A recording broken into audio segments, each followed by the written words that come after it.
Welcome to a walkthrough of the Text Blender. Note that other videos will show examples of what the Text Blender can do for you. There will be videos with cases, how to build up a web page using the Text Blender. There is a video showing how to install and set up the Text Blender. And there is also a video that shows how you can make your web pages online in the real internet.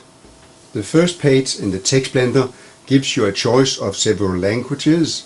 In this version there are 6 languages. It also tells you that it has been made with support from the European Commission. At the bottom you see the navigation tabs. Those are used to navigate through the different areas of the Text Blender. First of all, I will select English as the language. I click on English and then I click on a tab called Overview.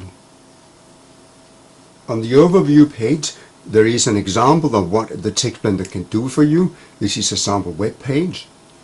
It also shows the 5 main steps to go through before you can make a web page. The first one is you decide, do you want to start with a media like a YouTube video? Do you want audio? Do you have local videos you want to play in your web page? There is then a step where you type in different information for the end user, like copyright notices, instructions what to do. Then there is the main build-up page where you add together videos, graphics, blocks of text to build up your main page. And a rather important page, because that's the idea of the Text Blender, where you select dictionaries so that all words on your web page will be linked from one language to another language. Finally, there is an overview page.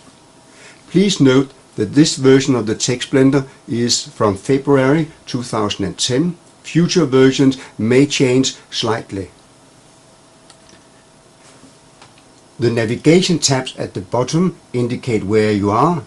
The yellow one is highlighted, meaning that you are in the overview area. You then click on the different tabs to navigate. Actually, it is your own choice which sequence you want to use. I would recommend that the first time you simply take them one by one and fill in the needed information. So I click on the Media tab. There are 4 main options of media: either no media, a normal video player, an audio player, or a video player for YouTube. I click on Video Player. To choose a video file for the web page, there are 2 options. I can select and copy a local video file, or if you know an address to an internet video, you can click on that button. In most cases you would simply select and copy a local video file, so I click on that button. So the next step now is to choose a video file. I will have to look for the video file. The one I want is called Robomo Video. It is a WMV type of file. You also have options of MP4 videos, AVI videos. The Text Blender can handle all of those. So I click OK. The video has now been selected. When I later on export my web page, which is the very last step, the file will automatically be copied to the place where I export the web page to. So my next step is to click on Instructions. You can also use an audio player, so I'll try to click on Audio Player. Again, we have 2 options, exactly like with the video player. You can select and copy a local audio file. You can use an internet audio. So I'll click on the first one. I'll find in my source files an audio file called 1WMA. And I can then continue with instructions, but I will go back to the media selections and show how to use a YouTube video. To use a YouTube video, I click on Video Player for YouTube. The instructions for a YouTube or Google video may appear more complicated, but in reality you go to a YouTube web page where you look for a video. You start that video and then you look for the field that says embed, which will give you some instructions. You need to copy that and then you click on embedded video information to paste it in. So let's go to a YouTube video place.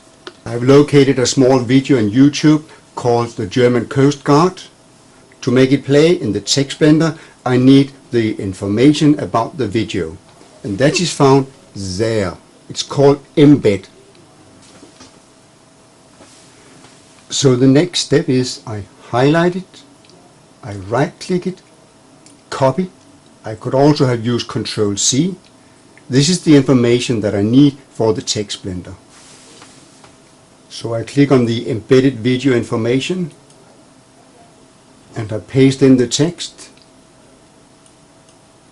I could also have used Ctrl V. So this is all which is needed by the text blender in order to play a YouTube video. I click OK, and now I continue to instructions. There are 4 fields where you can enter text. The text up there will become a headline, which on the web page will end there. The text there is an instruction text for the end user. Like click on a word to look it up in a dictionary. That text will end there in a web page.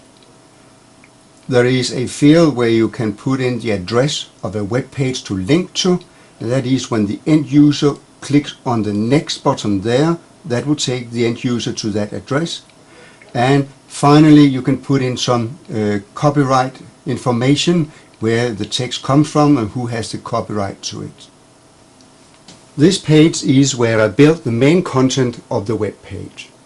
I can see that the final web page will start with an audio player, and that is the audio that I selected previously. I now want to enter a block of text. When I work with text blocks, I can either type in a text or I can paste in a text. I have prepared a text in Notepad, so I go to the first part of the text I want and I copy it. The best way to copy a text is with Control and then you press C, and I go back to the text blender and I click on the bottom here that says Paste Text. If you paste in text from Microsoft Word, you might experience that the text begins with a lot of rubbish like font type, Times New Roman, etc., etc. In that case, you simply have to delete that part of the text. Otherwise, it will not work. If I want the first line in my text to become a bold headline in the final web page, I have to put in an asterisk. I put in an asterisk. In this version of the text blender there are 4 buttons. One is the one I used to paste in the text, paste text. I could also have used Ctrl V up here, but it's better to use this one.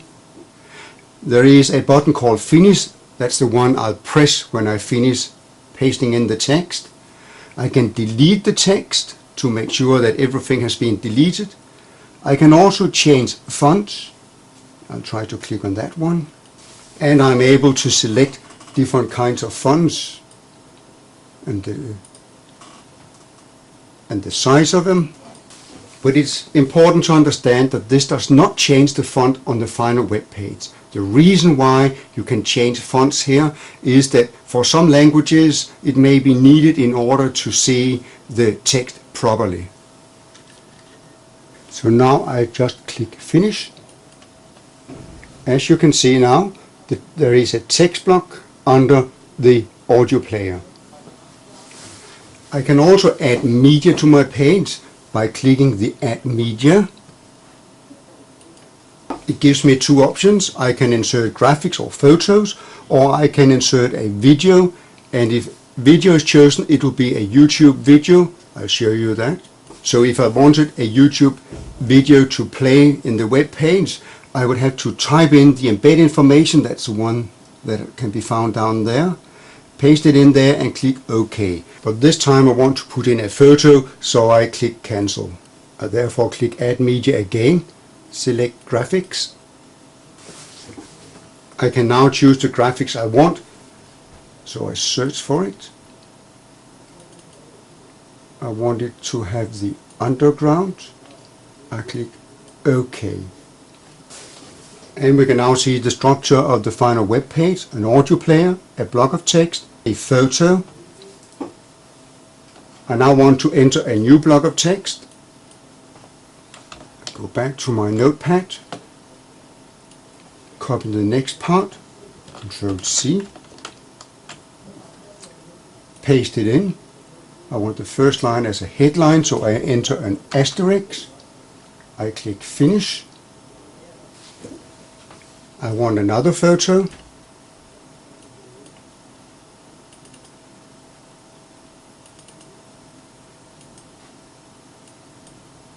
I'll put in one more text block.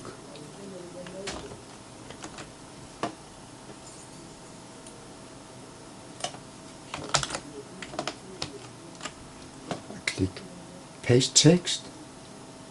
In this case I don't want a headline, so I just click Finish. I'll take one more photo, click on Graphics.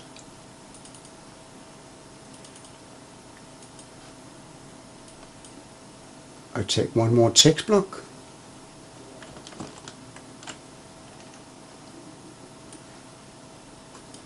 Ctrl C,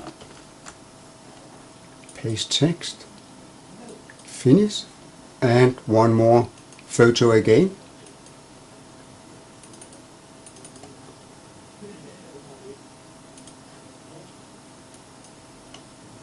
And a final block of text.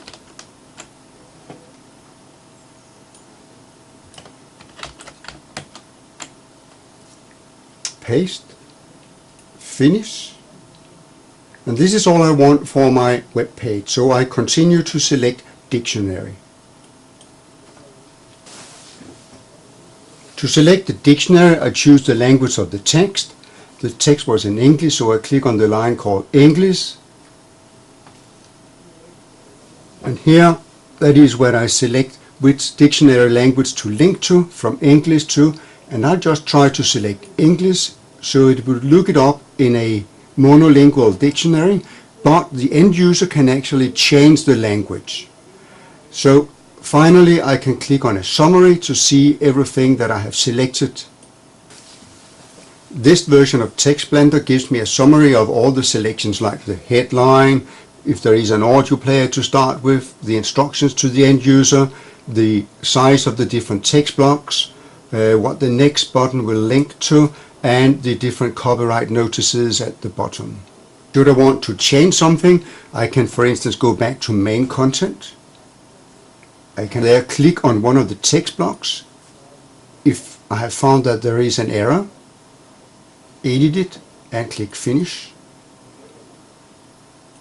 You can click on Export to export the final web page from any of the areas in the Text Blender. So let's click on Export. It is now recommended to save your work, because that will enable you later on at another point in time to restart the Text Blender with all your settings and all your entries there, and you can go in and make changes. So that is what I'll do now. I've prepared an empty directory in the root that I call 00 demonstration. So I just save it there. And now for the web page.